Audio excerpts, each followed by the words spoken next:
Mayong adlaw na usab mga igsoon ko ni Kristo.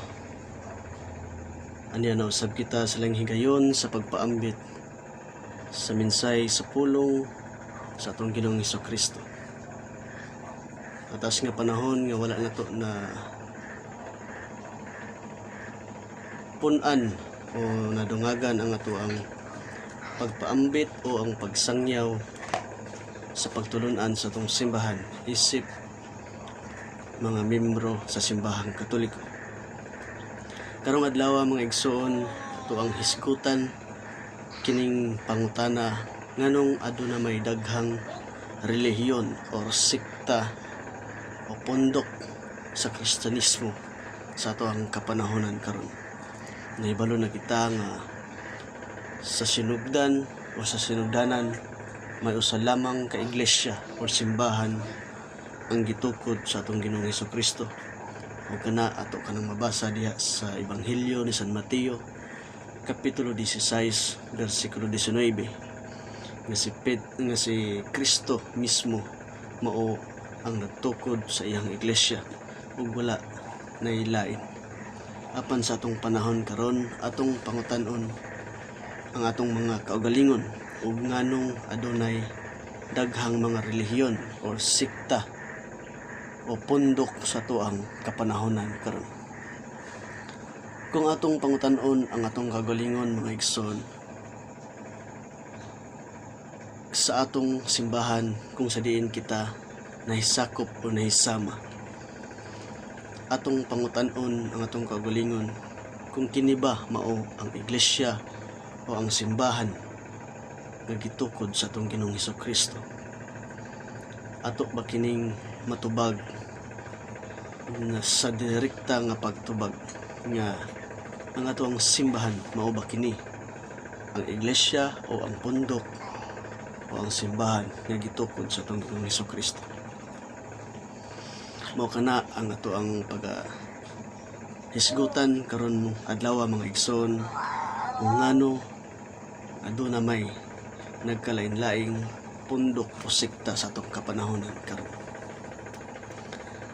Mga igsoon, atong hinumduman nga ang ato ang Ginoong Hesukristo dili siya Ginoo sa pagkatag-katag o sa pagwatak-watak sa iyahang katawan.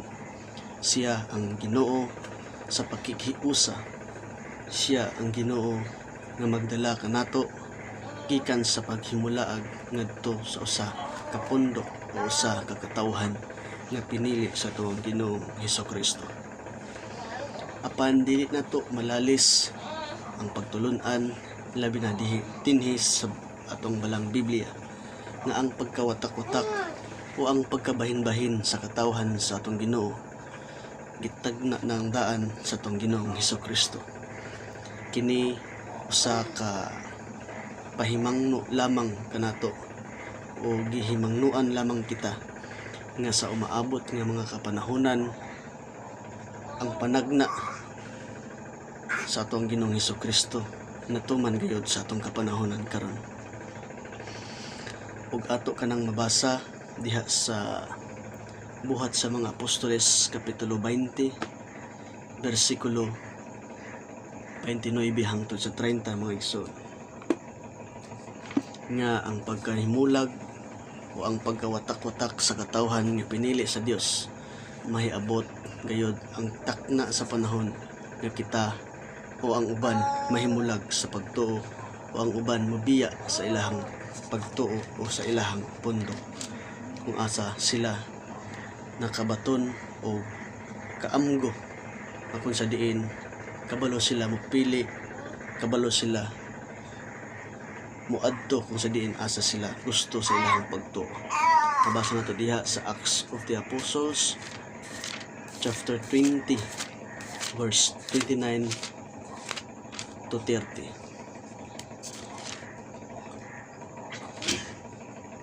Mao kini ang atuang mabasa mga igsoon. Nahibalo ako nga inigbiya ko kaninyo anaon kamo sa mapintas nga mga lobo ug wala sila'y sailuan sa panon sa mga magtotoo. May pipilaon niya ka mga tao diha sa inyong pundok nga manudlog bakak aron pagdani sa mga magtotoo sa pagsunod kanila. Dinhi klaro tataw ang panghimangno sa atong Ginoong Hesukristo nga sa pagbiya niya human siya mikayab ngadto sa langit, aduna siya'y panghimangno sa iyang katawhan sa unang siglo sa iyang kapanahonan nga inigbiya niya adunay mga pundok nga mosulod sa maong iyahang iglesia nga gitukod ug magatudlo og bakak ug ang uban niining iyahang pundok mamiya sa ilahang pagtuo ug sa ilahang iglesia.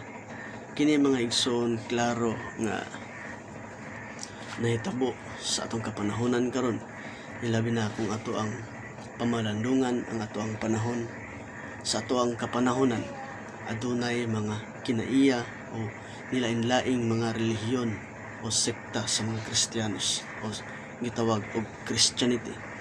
Apan unsaon man nato kini pagsuta, unsaon man nato kini pagkakaplag sa matuod ug nag-inusarang iglesia nga gitukod sa atong Ginoong Hesukristo sa unang siglo ug hangtod karon sa atong kapanahonan, naa pa ba kini iglesyaha o pondoka no nagpabilin pa ba kini sa atong kapanahonan? Diha sa unang sulat ni San Pablo sa kay Timoteo kapitulo 4 versikulo 3 mga igsoon, ato sa kining basa.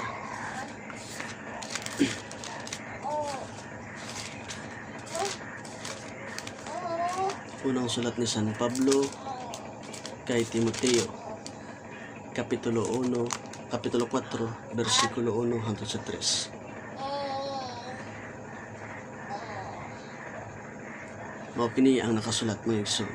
Ang Espiritu klaro nga nag-ingon nga sa umaabot nga panahon may mga tawo nga mamiya sa ilang pagtuo, mao'y ilang sundon ang mga limbungang espiritu ug ang mga pagtulunan sa mga yawa. Dinhi klaro tataw mga igsoon sa katulo o sa first 3, nagtudlo sila nga sayop ang pagminyo o ang pagkaon sa pipila ka mga pagkaon apan gibuhat sa Dios kining maong mga pagkaon aron human pasalamati kanon ni adtong mga nagtuo o nahibalo sa kamatuoran. Dinhi klaro sa sulat ni San Pablo kay Timoteo nga sa umaabot adunay mamiya sa maong pundok o adunay manghawa sa iglesia nga gitukod sa atong Ginoong Hesukristo. O kini dili nato malalis sa atong kapanahonan nga ubay-ubay or nahitabo na gid sa atong kapanahonan. Apan atong pangutan-on mga igsoon, mali ba o sayop ba sila sa pagtukod og mga iglesia sa atong kapanahonan? Sayop ba sila nga motukod og laing simbahan o motukod og laing iglesia o pundok? Kini ato ang makita nga ang iglesia nga gitukod sa atong Ginoong Hesukristo mao lang kadto ang iyang pagaluwason pinaagi sa iyang dugo. Ug kini atong mabasa diha sa Acts chapter 20 verse 28 nga ang iglesia nga gitukod sa atong Ginoong Hesukristo mao ang iyang lawas ug kini iyang pagaluwason sa mga ulahing adlaw. Kay siya man ang ulo sa mong iglesia ug ang iglesia mao ang iyang lawas o mao ang iyang katawhan, mao lamay kadto ang iyang pagaluwason pinagi sa iyang dugo. Ug atong pangutan-on mga igsoon, sayop ba ang ubang relihiyon nga tinukod lamang og tawo o tinukod lamang sa tawhanon nga pamaagi? Kini klaro dinhi sa atong balang Biblia nga ang pagaluwason nga iglesia pinaagi sa ihang dugo mao ang ihang tinukod nga katawhan o tinukod nga iglesia. Ang pangutana, pagaluwason pa ba sa Ginoo o ni Hesukristo ang iglesia nga tinukod sa tao? Kana mga igsoon ato kanang pagatukihon kung unsa gayud ang dapat o unsa og sikinsa ang pagaluwason sa mga ulahing adlaw sa atong kapanahonan.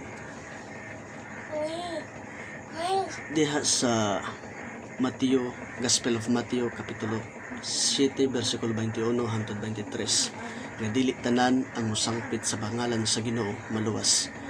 Daghang relihiyon, daghang sekta nga nagpasahi o nagatawag diha sa atong Ginoo. Apan husto na ba kini ang pagtawag o ang pangutana na hisakop ba sila sa usa lamang ka iglesia nga tinukod ni Kristo? Kay kung wala sila kini nahisakop, nan unsay garantiya haron sila sa pagtawag sa pangalan sa atong Ginoong Hesukristo? Ay klaro diha sa sulat ni Mateo kapitulo 7 bersikulo 21 hangtod 23 na dili tanan tao nga nagasangpit sa pangalan sa atong Ginoo iyahang pagaluwason.